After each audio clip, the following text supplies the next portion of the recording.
안녕하세요. 더플랜 김민정입니다. 우리 아이가 자퇴를 하고 싶다고 이야기해요. 맞아요. 이런 경우가 진짜 많아요.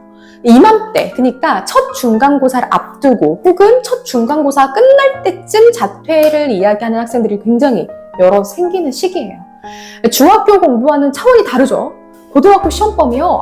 아주 시간 부족하고요. 거기에 수면 부족까지 더해지면서 학생들이 되게 예민해지고 회피하고 싶은 마음이 생깁니다. 그러니까 학교 등교할 때마다 자퇴하고 싶어. 입에를 달고 이렇게 지내는 학생들이 있어요. 근데 이렇게 말하는 학생들이 하위권이 아닌 경우가 더 많아요. 하위권은 되게 즐겁게 학교 생활을 하거든요. 친구들도 있고 거기가 해방, 놀이터예요. 근데 메디컬을 준비하는 학생들 또는 상위권 대학을 가고 싶은데 이미 나의 내신으로는 그 대학은 이미 어렵고 잘하는 애들 너무 많은 것 같고 혹은 정시도 많이 뽑는데 지금부터 정시로 준비하면 더 잘 갈 수 있을 것 같다는 이야기로 부모님들께 이야기를 합니다. 근데 제가 오랜 시간 학생들을 경험해보면 일단은 자퇴를 한다는 것 자체는 정말 마지막으로 생각을 해주셔야 되는 부분이에요. 그러니까 차라리 재수를 하더라도 자퇴는 추천하지 않습니다.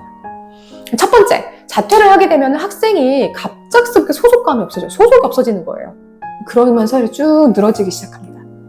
본인은 그렇지 않을 거라고 이야기는 하지만 대부분의 학생들을 보면 1년, 2년 더 남았다는 생각이 들어요. 마음이 편안해지면서 점점 그 시간에 익숙해지고요. 목표도 적절하게 타협하게 됩니다. 그런 과정을 보는 부모님과도 트러블이 생겨요. 대부분 이 루트를 타는 것 같아요. 두 번째, 자퇴를 하게 되면 아직 대한민국 사회에서의 편견이 좀 존재를 한다는 사실은 저희가 인정해야 될 것 같아요. 우리가 대학을 가게 되었을 때 얻게 되는, 그러니까 소위 말하는 간판, 입지, 이 모든 것들은 우리가 이 대학을 나와서 학창시절에 얼마나 노력했는가를 대학 간판을 통해서 어림잡을 수 있기 때문에 대한민국 사회에서 그 부분들이 중요하기 때문에 대학을 가려는 부분도 있죠. 근데 고등학교 자퇴라는 부분이 사회성이 결여된 부분들로 보이는 부분들도 있을 수 있죠. 혹은 회피하는 모습으로 사회에서 비춰질 수도 있어요. 세 번째, 시험에 대한 힘이에요.